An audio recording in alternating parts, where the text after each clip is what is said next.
Hey guys, this is Wes with Give Us It Podcast. We are out here on the golf course. It's season 4, and I said yes, season 4. I've got a very special friend, someone that I honestly believe came into my life to help teach me about some things, whether she believes it or not. And there's something I'm going to grab, but I just want to say a few things. So you've had a pretty rough life in some ways, meaning from growing up with your parents and then all the siblings you have, then your kids, and kind of everything going on with relationships in life in general. But with that, if you're a business owner today, but someone listening today to you, give one insight on business that would help them keep going. Just one little insight you could give anyone starting a business today. What would you tell them? Don't give up, no matter what anybody says. And I know that that's probably the first thing that anybody tells you when they're, doing a business, starting a business, or even own a business. But in reality, that's what it is. I mean, I have had a handful of people who have told me that I can't do it, that I should just go back and work for somebody else. And there was a lot of times where I did just want to quit. So many times. In the front cover of that zipper pouch will you just hand me the other one, please? You didn't know I was going to do this, but...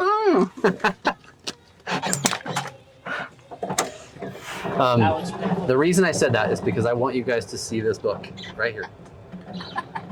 I haven't finished reading it. I started reading it, but I just want to say Anahi, someone right next to me, wrote a book because she's in college, and the English teacher and or the project you had to do was to figure out how to write a book. Yep. Right? Yep. And you didn't just write a book, you actually published and put it out there. Yeah.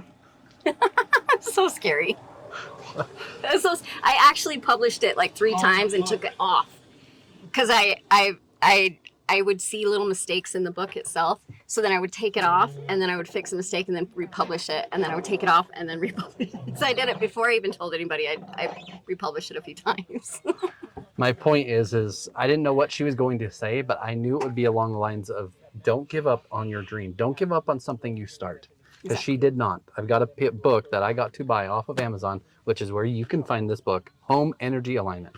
I just want to say great freaking job, by the way. Thanks. Yeah. Not very many people write a book and let alone publish it. Or, like you said, you took it off and put it back on. Yeah, it's scary. Because actually, when I first showed somebody, they're like, that's the cover. It was a different cover before. And then I found out that 50% of the people that buy books, there's only 50% that actually buy it just for the cover. And that's it. They don't really read it. And so I'm like, okay, well, I had another guy tell me that it needs to be more flashy. And I'm all, okay.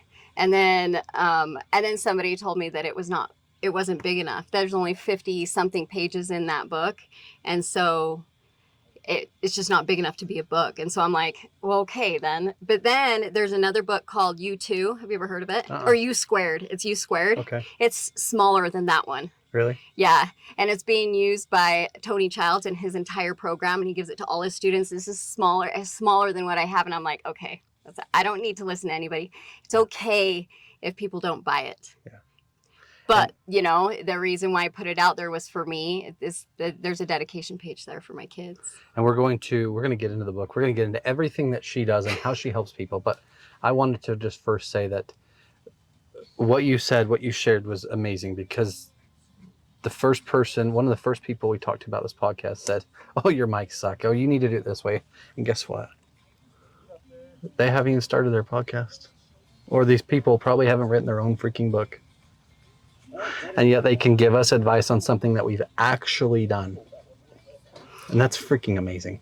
Yeah, it's sad that it's good and bad, but it's sad that when people like you give them ideas of your own creations and they criticize it as though you shouldn't do it. Because at the time when I was told that, I was really insecure about it. And I'm like, oh, maybe I won't do it then, you know. And I sat on it for like 2 or 3 weeks, and then I found out about U Squared, and I'm like, oh, why am I gonna do that? I'm just gonna post. I'm like, you know what? I don't care. Nobody needs to know about the book. In fact, nobody knew about the book until I posted on Instagram one time, and I'm like, oh, by the way, I wrote a book. It's finished, and I'm gonna publish it like next week, because I didn't want anybody else to give me any more opinions. So I was like, Yeah. done. Yeah. And it's amazing. I just want to say great job, because A, we're going to go to how you grew up, but your children, your 3 boys, got to see their mom write a freaking book and put it out there. Yeah, 24/7. Yeah. I did it for like 2 weeks straight. That's all I did. They just saw all of the pages and on my computer. See, and I think that's amazing. I just want to say I think that's amazing. So great job. Yeah. Back to your childhood. Obviously, everyone has a mother and a father generally, but your mother was protective. She was so protective. She was, you know, six kids. 5 of them were girls. I was the oldest female. So you brunted the eldest role too. I did. I was the example.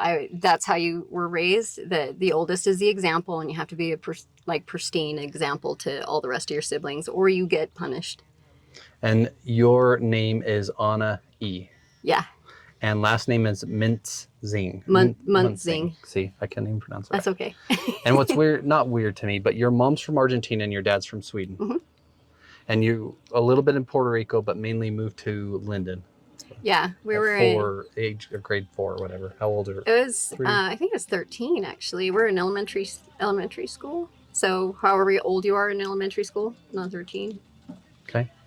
I had to think about that. My daughter's in 4th grade now, and she's 9. She'll be 9 and turning 10. So okay. You're around 9 or 10 years old. Okay. Let's say.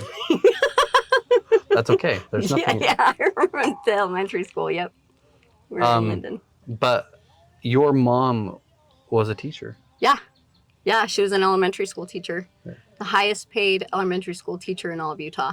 She was in 6 figures at the time, which is not that much now, but it was a lot back then for an elementary school teacher. Yeah, I'd say, yeah. Maybe it still is. I don't know. But I feel like that's a lot. Yeah. 2 doctorates and a master's, or 2 masters and a doctorate. Wow. So she was getting paid for her education. Then they had her retire early because they could pay 2 teachers on her salary.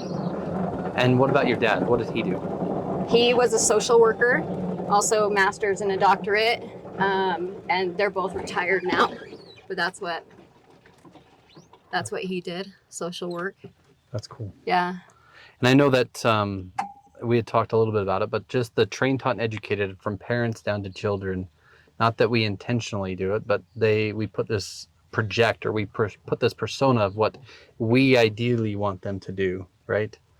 Yeah. And you did not follow the norm from what you I didn't know that I had bad ADHD. Like, I had a really hard time staying focused in school. I just wanted to play all the time. And so, but my mom was everything was education to her. And she came from Argentina, really poor family, 13 kids. She was the oldest female in her. Gosh. So she came to the States and she played volleyball for BYU on a scholarship. Wow. So she worked her way up, and then she actually gained all of her degrees while she had all 6 kids, taking a couple classes per semester, working in the elementary school and being on the Alpine School District. And so my mom was like workhorse. She worked all the time. We were always in her classroom. But that's what she taught us. She taught us that's important. My dad was really well educated as well. So school was a huge thing. So when I started failing classes or not doing as well, like, I wasn't favored at all. At all. And I don't want to jump into this, but I'm just going to point it out. You run a business. Yep. You're also in school. Yep. And you have 3 boys. Yep. Yep. That's similar to what your mom was going through at that time too. Yeah. I mean, that's pretty amazing that you're able to do this, write a freaking book, run a business, and also parent 3 boys. Yeah, my boys are great. I mean, they've learned how to take care of themselves as well. So everybody picks up after themselves. They clean their own dishes. You know, if I'm not there, they'll make their own meals, you know, or and they help around the house a lot. Like that's just something. I divorced. They were very young when I got divorced. So just from that and me needing to work 2 or 3 jobs when I was single, they've learned to just kind of step up, kind of That's cool. pick up where I was lacking. And I'm going to go a little bit further back again, just because I think it's relevant. You also went on a mission. Yeah. And what lessons did you learn while being on that mission that you may or may not still use today? Oh, I use all the lessons that I've learned on my mission. I went to Greece, Athens, and there weren't very many sisters at the time. I learned I learned about relationships, like being able to communicate with a companion that you're with 24/7, even when you don't always agree with them. There was one point where there were 2 sisters and me, so there was 3 of us, and those 2 ganged up on me. So it was they became best friends, and I was kind of like the odd man out. So I got to learn how that dynamic works when you have to stay together. Budget, because they give you the money and then you have to learn how to budget through it and then pay your rent and all that stuff. You have to learn suppressing. I mean, you're a kid, right? And with all these really good looking elders, so you got to suppress like all those emotions as well and control. Like there's so much to learn from it. That's cool. Yeah. I mean, you spent 2 years there and you came home and then you started teaching Greek and Spanish. Yeah. And it was 18 months. Okay. So 18 months for sisters. But yeah, I Okay. went to the MTC and taught Greek and Spanish. That's so cool. Yeah. That's so cool. Yeah. So we talked about it. You may not be fluent in, you understand some of it. You can speak Swedish. Mhm. Obviously, Greek you can still speak. Mhm. Spanish. Yep. And English. Yep. That's pretty damn amazing. That's pretty damn amazing. It's fun. It's great. Did your boys get into it? No, not Greek. I know. And then Spanish, they know some from school and my mom. Okay. That's about it. Okay. That's cool. Anyway, I just thought that was really cool I just thought that was really interesting. Fast forwarding, you got married, got divorced, and then also had another relationship. But the reason for kind of where you're at today, well, I don't want to skip that far ahead. I'm going to jump into it this way. Your 16-year-old just started a freaking business. Yeah. Yeah. How cool is that? You know, he started working for Purple Turtle in Linden or Pleasant Grove, and no joke, I went and got him the application, and he filled it out, and I told he needed to go in and meet the boss and turn it in and shake the hand, you know, all the stuff that you want so that you can actually get the job. So I gave him all the tips to get the job, and he comes out after he did that. He turns in the application and he comes out. And he looks at me with this horror face. And I'm like, what? And he's like, Mom, that is a hostile environment. And I'm like, what do you mean it's a hostile environment? And he's like, everybody is really overweight. They're not taking care of themselves. And I'm like, oh, he's totally into like working out and all this stuff. He's just never been in that atmosphere. I'm like, a hostile environment. I just started laughing. But he actually got the job and he became really good friends with all of them. But he's very calculated. So he started to pay attention to how much he was making per hour and how much time he was going into. And he just started to research the industries that can actually make you more money. So he comes to me and he's like, I want to do landscaping, and I'm going to do some investments, but I want to do landscaping. And he said that to me months ago. So as soon as school got out, he's like, Mom, I want to quit. I want to start working construction. And I said, where are you going to work construction? He's like, well, I found this company down in Provo. I'm just going to work for them for free for an entire week. And they said I could just work for them. And if I work well, then they'll hire me. And I said, okay. So he did that. He quit his job. He gave him 2 weeks notice, quit his job over at Purple Turtle. And he worked construction for a little while.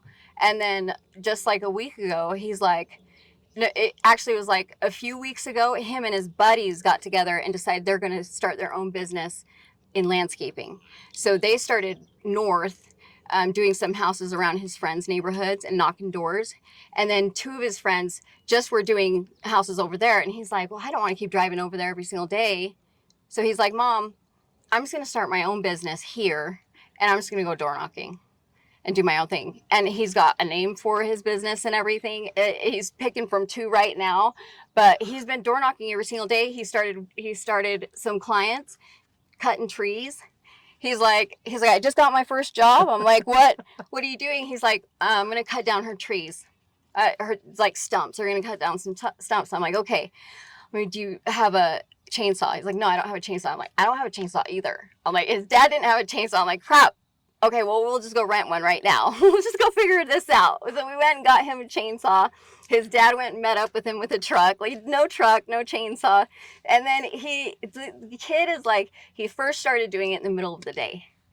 And he got super burned out super fast. So I'm like, look, when I was doing it, because I ran a landscape company back a long time ago, I'm like, you just do in the morning, 6 to noon work, then take the midday off, and then go door knocking at night when people are home. He's like, okay, I'm going to try that.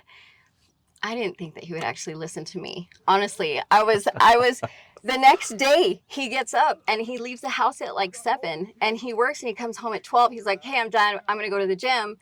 And then he came back and he's like, me and Henry are going to go door knocking. And I'm like, wait, what? And he's like, yeah, we're going to go door knocking at 6.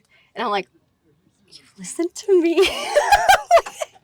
Proud He mom loved moment. it. Proud mom. I was so excited. I'm like, oh my gosh. And then he came home and he's like, Mom, I got 2 jobs. I'm like, Mom, I got 2 I got, like, I'm like, that's so cool. He's like, he's already calculated how much he's going to be charging per hour or per job. And he does it per pound. And so it's just, the kid's freaking amazing. My kids are awesome. So I just want to point this out just because we didn't really say it. Her son that did all this is 16 years old. Yes, you listening could do the same freaking thing. But because mom is an entrepreneur and also going. It helps. It helps when you have like just somebody in that corner going, you know what, you got this. Like you can do it. Yeah. You can. My mom actually did that for me when I was younger. She had never been an entrepreneur, and I wasn't when I was younger at all. But when I was scared, when I wanted to do something different, like I had broken my leg and I wanted to go and play with my siblings in this river that you have to hike down into, and I had a cast up to my thigh. And I just sat next to my mom. We were camping, and she's just like, why don't you go down there with them? And I'm like, well, I can't because I got a cast on. And she's like, well, who told you you can't? Who told you you can't? And I'm like, oh, I guess nobody told me I can't go. So she just covered my leg in a garbage bag. And she duct taped it. And then I went scooting down with my crutches and went down into this ravine and played in the water with my siblings and then came back up. That lesson has carried me throughout my entire life for That's everything. So cool. That's so cool. Yeah, I think that's so cool. Your son's 16, 19, and 21. 22. 22, gosh. Your 19-year-old is door knocking too. Uh-huh. Yep. He is in California right now doing solar. And I mean, that's opening doors, knocking, getting no's all the time, not afraid to get a no. And he's also going to go do something even harder. Yeah, he's going to go on his mission, going to Philippines. He's scared. Is he? Yeah, I think so. He won't admit it. I'm pretty sure he's scared. But that's really cool. I think it's freaking awesome. You can see it in your face because you lit up when you said it. You know, I don't care whether it's a mission or something else, whatever, because my oldest went to the Army. He served in the U.S. Army for 4 years. And it's the fact that he actually has just made a decision and he is just going for it. This is 100% his own choice. The same with my 16-year-old, 100% their own choice. My mom was so controlling when I was growing up that I completely overcorrected. Like I just went completely opposite. I didn't care if they went to school. I didn't care if they went, you know what they did. Like I was just so like consumed. And from that, I experienced so many negative things that I didn't want my kids to feel the same way that I did. So I did the complete opposite. But now they're just their own people. So I have people who are like, you should be so proud. You're such a great mom and all this stuff. And I'm like, Yeah, but honestly, this is who they are. It's their own choices. Like I am more proud of him that he actually made a decision to do something for himself and nobody else convinced him to do it. Just Yeah. like my 22-year-old. Yeah. Which is amazing. So back, I mean, just basically with all of it going on, your kids, we kind of, I asked about it because I believe, like I said earlier, like the way we train, teach, and educate our children is almost how we grew up. Now, if you do self-development, self-help, self-care, you can change that, right? Absolutely. Rather than perpetuate what we were, what we grew up, and what we call as our current reality in a way. You only know as much as you're taught unless you teach yourself different. Yes.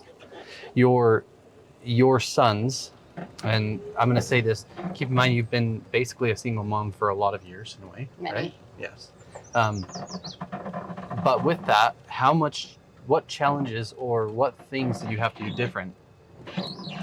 I mean, raising boys. Because I have girls for me, so for me, it is different. The way I talk to them, the way I treat them, the way anyway. But your influence on them is something that's also caused them to be who they are today. You know, I made a lot of mistakes. So after my first divorce, I was single for a while, and I kind of went like made a lot of really bad choices because I wasn't handling life well. And I was rediscovering myself because I had been so contained into like be in this box that I needed to be a specific person. So when I was taken out of the box and I went through a divorce, which is unheard of in my family, you just don't do that. And I was the oldest. So then I'm the example to all the other siblings, you know, Yeah. I just went downhill. But then I got remarried and all sorts of negative and positive things came out of that. But I was still broken. I still had stuff from my childhood. I didn't realize I needed to fix how I felt about my first marriage and how that went was never fixed, you know, being single and making the decisions that I made. I learned a lot, but I wasn't working on myself. I made a lot of excuses for the choices that I was making. I blamed a lot of people for my choices. And then after my second divorce,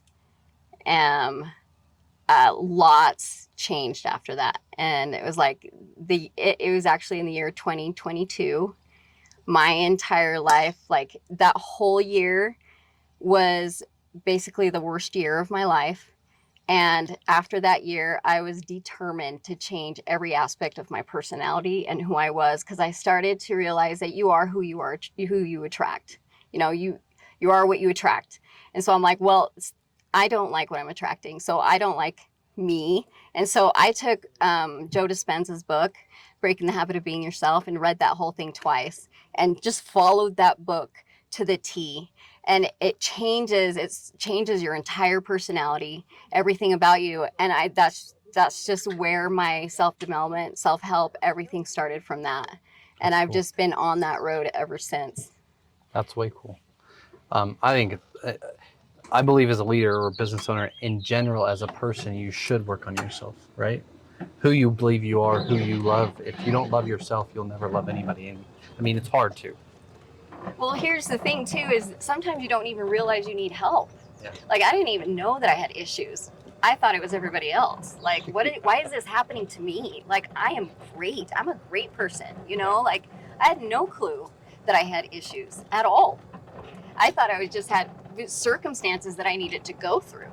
But until I actually started to dive into self-help and started to work on myself, that's when I started to realize more and more about myself that I needed to fix. And then I started to realize how I might have screwed up my kids with the choices that I made. And so there, in turn, I was like, okay, I need to change the dynamic of what just happened, what I just did throughout their whole life. And I'm hoping, you know, as I continue to do this and as they continue to grow up, that I make up the differences and I've made enough changes that it does start to affect them positively, and they're not like in their 40s or 50s going, man, I was so screwed up when I was a child. My parents, like, they totally jacked me up. I gotta go to therapy for like 10 years because of them, you know? Yeah. So I don't know. We both use a word called committed, right? I mean, and to me, when I use the word and people are like, well, yeah, I'm committed. I'm like, well,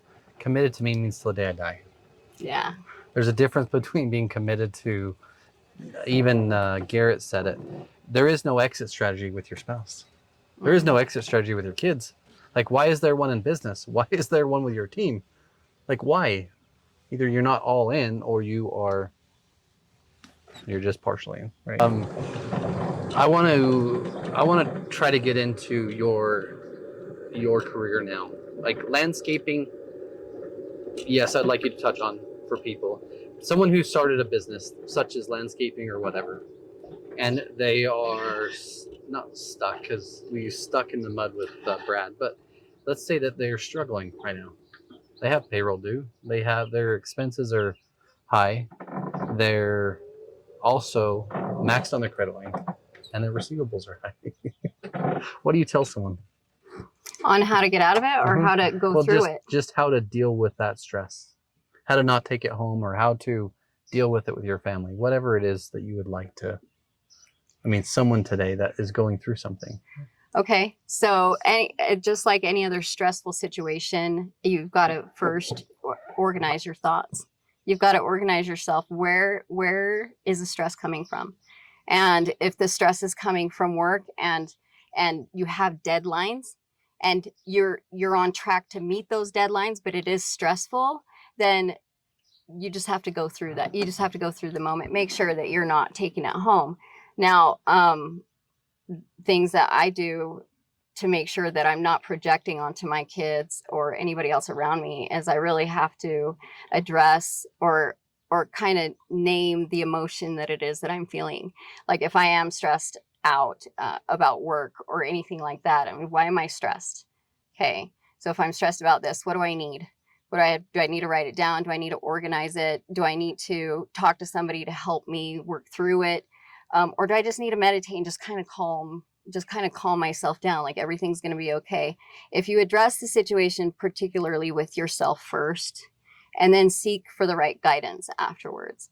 I pay a lot of people to help me move through this. I think it's like a neighborhood raises a child. I feel like I have a psychologist that I pay to help me. I have a one-on-one coach that helps me. I have a doctor that I go to that I've been going to for 20 years, my same dentist for 20 years, my same eye doctor for 20. There's like specific group of people that I actually will only go to for advice for specific reasons, and I go to nobody else. I don't go to family for advice. I don't go to somebody who's never owned a business before. And even if it's like, let's say for design, and I'm struggling with something within design, I want to stay with a company and get advice from somebody who is in that same field. Because yes, business is similar in all these different aspects, but as far as the particular details within design and the problems that could come up with it, nobody else can tell you better than maybe somebody who's actually in that same industry, if it's that problem. But if it's coming from internal, if it's coming internal, then there you go to your therapist, or you go to your one-on-one coach that's helping you through, like you first have to address where the problem's coming from, and then take the steps that you need to from there. And for me, there's some mentors in my life that never believed in coaching. Like, you're just stupid. Like, you don't need it. Well, as Brad said, even Michael Jordan said this, every professional needs a coach, because when you're in it, you can't see the full court press. You can't see the whole game. You can't see what every player's doing. Well, but you see that, like all professional sports have an actual one-on-one coach. Yes. They have to help them with technique and all of that. So why not have a coach for the other things in your life? A parenting coach, Right. like a marriage there's a book counselor that will tell you exactly what to do. Yeah, and it's not even that. It's just be able to see where you're missing the corrections. Like nobody knows how to. No, I don't think anybody can really be a perfect parent, No. right?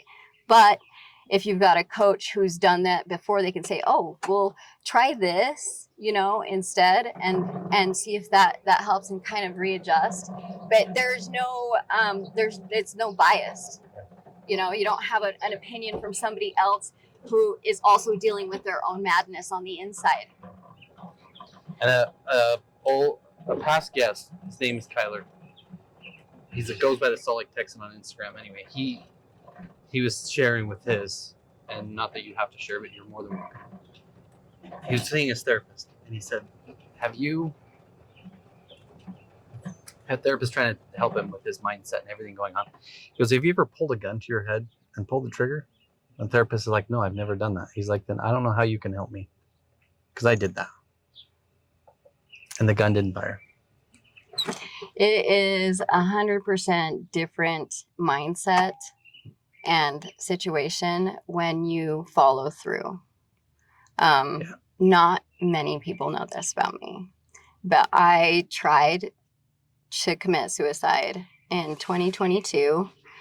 It was the beginning of 22, between January and February. I had a gallon bag of shrooms, and the intention was, I was in the lowest point of my life, so low. And I had convinced myself that there was no other way, that this was it. Like, I needed to kill myself because it would make everything better. And nobody can really understand that type of mindset unless you've actually been there. And it's real. It's so real. Like, there were times before where I've had suicidal thoughts in the past, and I would think about what I could do, but I've never actually followed through on any of it. It was just more so like, whether I was trying to get attention or something. But this last go around, 2022, was like, no, I'm done. Like, I can't do this anymore. I had gotten in a fight with my son. My boss is a dick. Like, my ex-husband, and I just gotten in another huge fight. Like, it was not a good time. And so I took the entire bag of shrooms, the entire gallon of shrooms, and I just was going to kill myself. And that's when I learned that you can't die on shrooms. You cannot overdose on shrooms.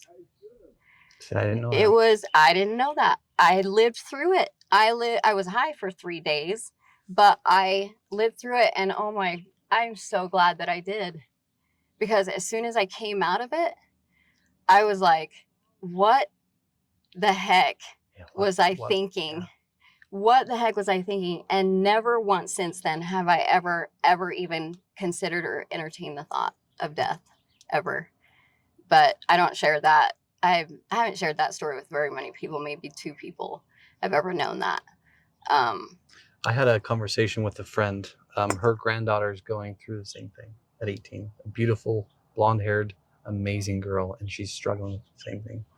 And I said something along the lines that I believe that people who do that are in such a bad place, but they also forget because it's the easy way out.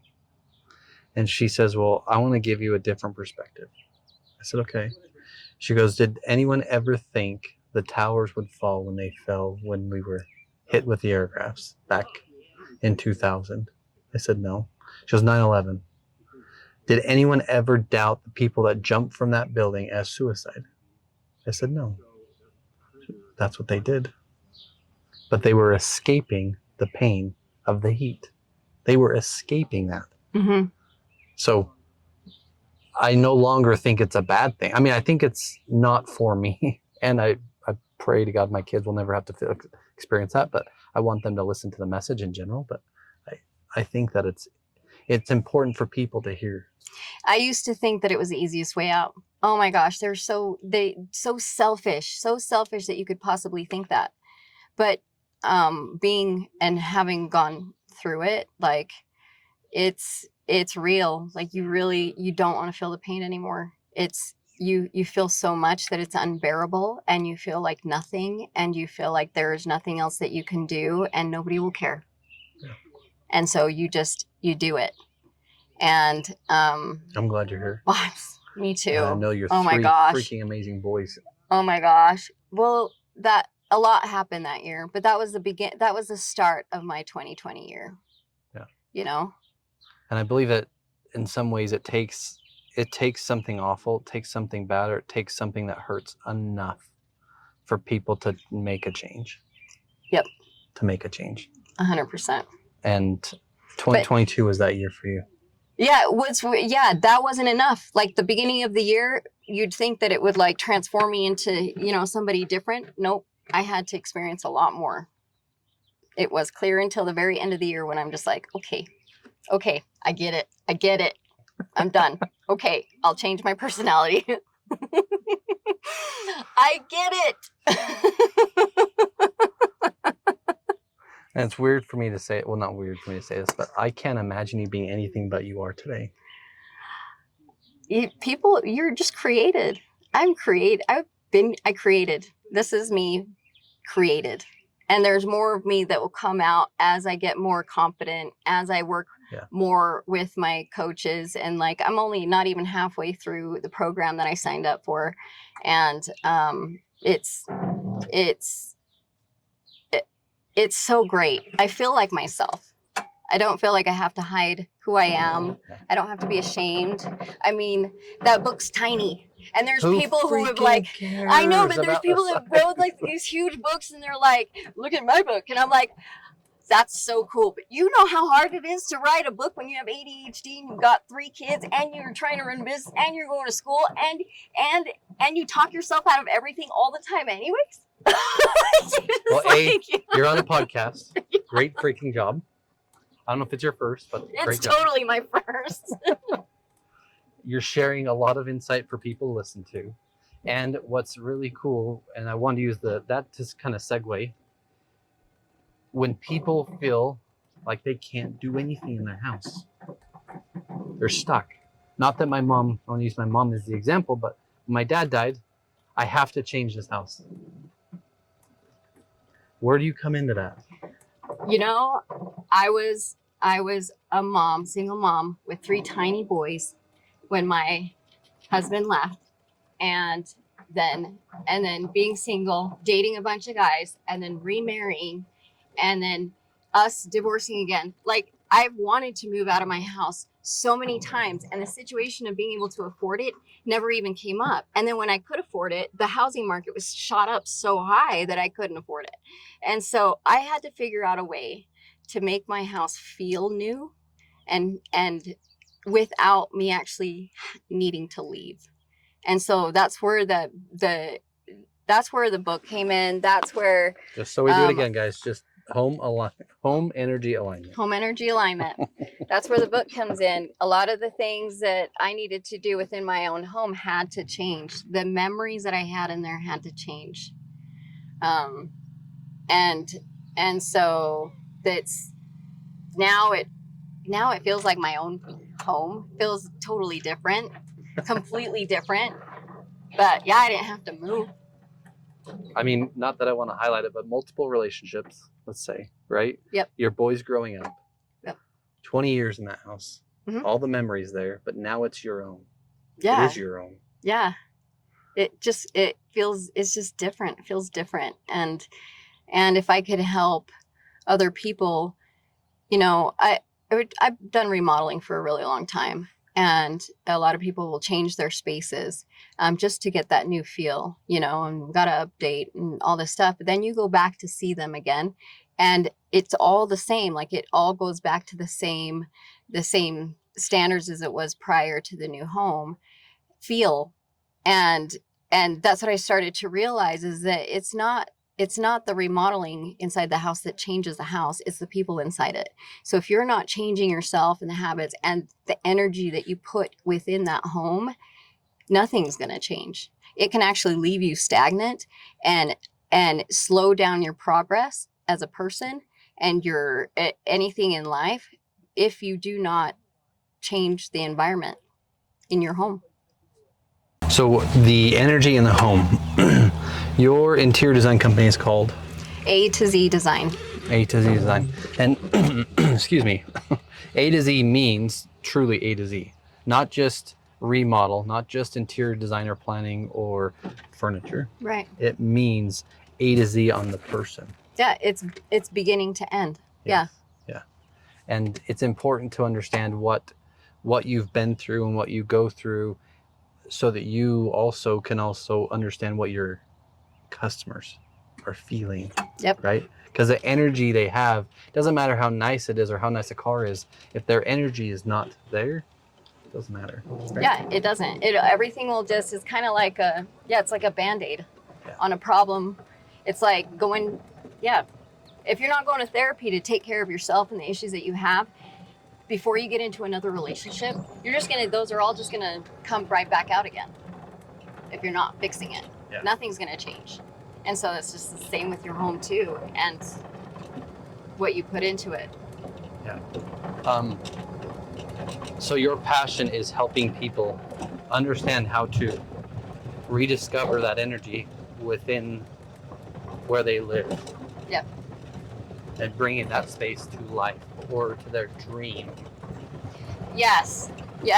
Typically, I'll meet customers who want to transform the space and like remodel it, change it into something different. But in the process of doing that, I'm also getting to know them and the people that they are. That book teaches you ways like you can change color. There's color that will influence you in a specific way. Some of the sounds that are, or the way that you align the furniture, or where you put things, that all influences you too. Like even the book itself, I was really particular on how I designed it. It goes with the Fibonacci sequence.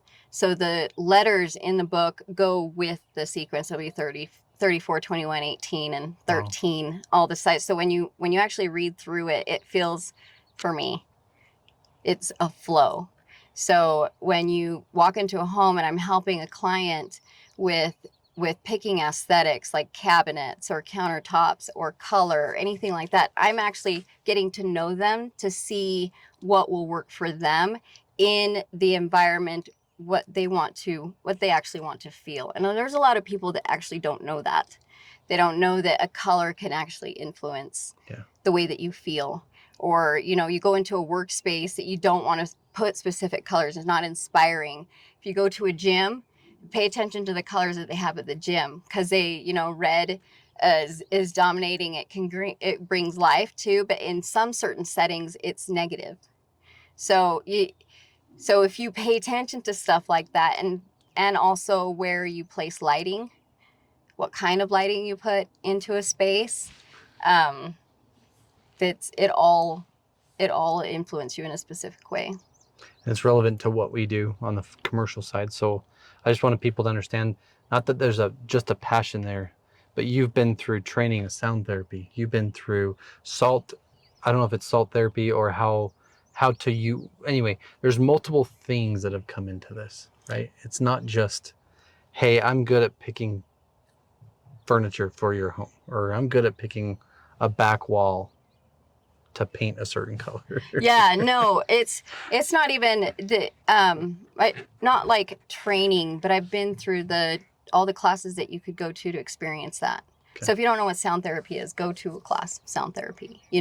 Music itself, when you're in a sad mood, you want to listen to sad music. When you're in a happy mood, you want to listen to happy music. Whereas you should listen to happy music when you're sad, because it changes your mood.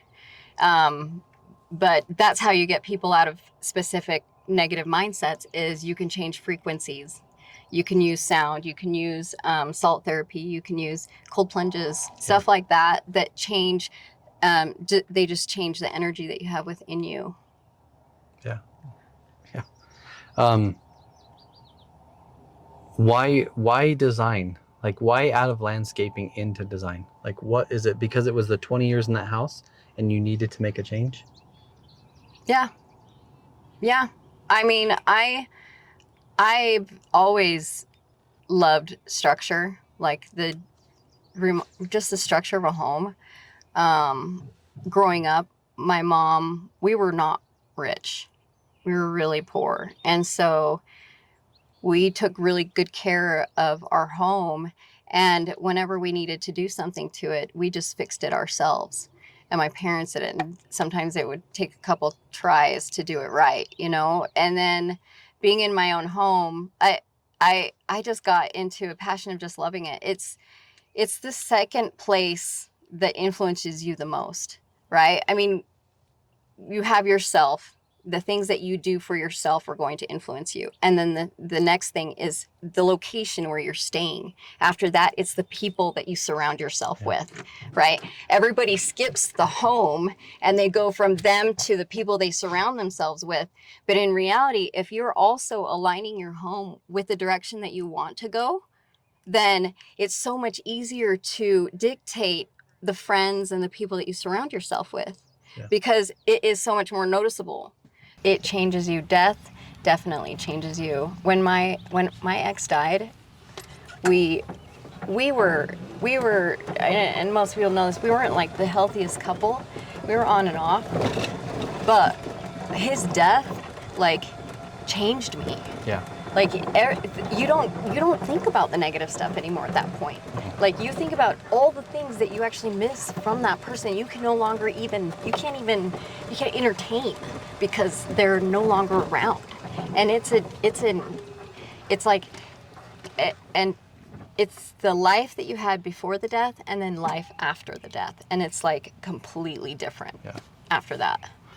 Yeah, and that's kind of what she had, anyway. I thought it was, not that your mom will change, but it's going to take something to change her like that. I think so too. It's going to take the death of my dad. Yeah. That finally, and I hope that she realizes that she's changed prior to that, so she can actually experience what love is, loving relationship is. Yeah. But because I know that he loves her, but I don't know. Like she's so. I mean, how many years have they been married? Over 30, maybe 40 years. I think 50. A long time. Wait. I'm 47, so it's been, I think, about 50 years, 49 years or something like that. 49 or 50 years together. Yeah. And there's 2 points I wanted to touch on before we wrap up. First is, what does success look like to you? Success to me. I actually really like helping other people, inspiring other people, so that they don't have to feel what I felt. And go through the things that I've gone through. I've gone through a lot. I've seen a lot of death. I've gone through a lot of things from the dark to the good, and you never want anybody to feel that. So if there's anything that I can do on my end to help somebody get through it, because I've been there, then that's what I want to do. And if I can do that through remodeling, then I want to be able to do that through remodeling. Yeah. And you can. I mean, generally, like you said, it's a safe place for people. It's their safe place. It's supposed to be their safe place. And there's 2 safe places for most people. It's either their home or their work, because those are 2 spaces they spend the most time in. Mm-hmm. And we do that on the business side, and you do that on the personal side, which is amazing. I think that's truly amazing. Yeah, that's awesome. Yeah. So for me, I just wanted to add that. There was something we talked about that's kind of funny that I wanted to bring into light. Your sons, you can't teach them with feminine energy, but your son said something about a meme. What kind of meme would your son, you said your son would send you funny memes. Oh, yeah. When he would come home from school, and this was my middle child when he was actually going in high school, like I would berate him with questions. How was your day? What do you do? Who do you like? Like, what have you done? And all this stuff. Like the second he walked into the door, and it drove him absolutely nuts.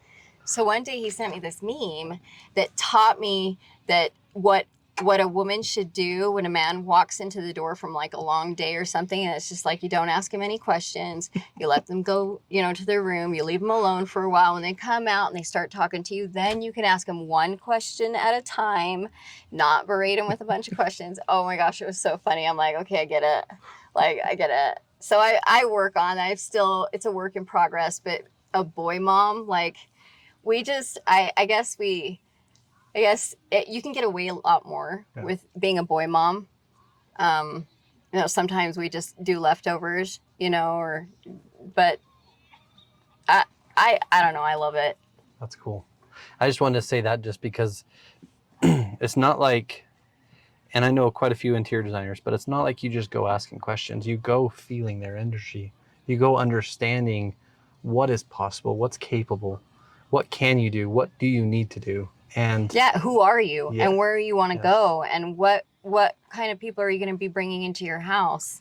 It's not. It really is not just about the aesthetics. It's about transforming the space. So you only have to do it once. And then with the book actually, and the whole reason of doing the book is not just because I wanted to finish it and because my English class and all this digital class wanted me to get it done. It was because I wanted my client to have something that they could use for after a remodel, that they could actually continue to practice and do within the home, so that it continues to feel brand new. Yeah. And I think it's important for people to understand there's a difference between a designer and a personal designer. Someone's going to listen to who you are, dive into that, dive into your passion or your dream or the thing that you need to change with your energy, right? Yep. And then mix that back together with furniture, with color, with floor plan and layout. Yep. Right? Yep. And then bringing the contractor back in to also make sure that you're not going to exceed your budget. Exactly. Right? Yep. Because you get to do all of that. Yep. You bring the contractor in. Yep. Yeah. I think that's truly amazing. With your background of remodeling your own stuff, obviously your parents did it for years, so you did it at a young age anyway. Yep. Which is cool. So, how do people get a hold of you?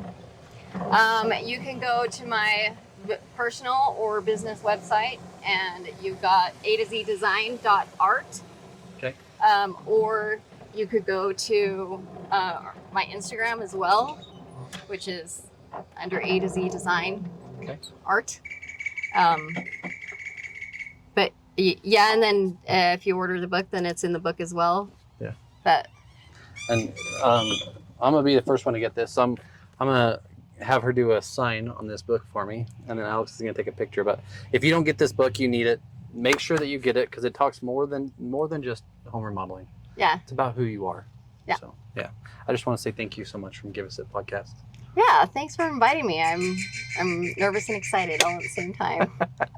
You'll do great. You did a book. You're gonna do great. This is great. Awesome. If you guys are needed of any sort of remodel in your house, in your space to make your energy better, make your house feel like the place that feels like a sanctuary, this is your person right here. So, guys, this is Wes And Anahi.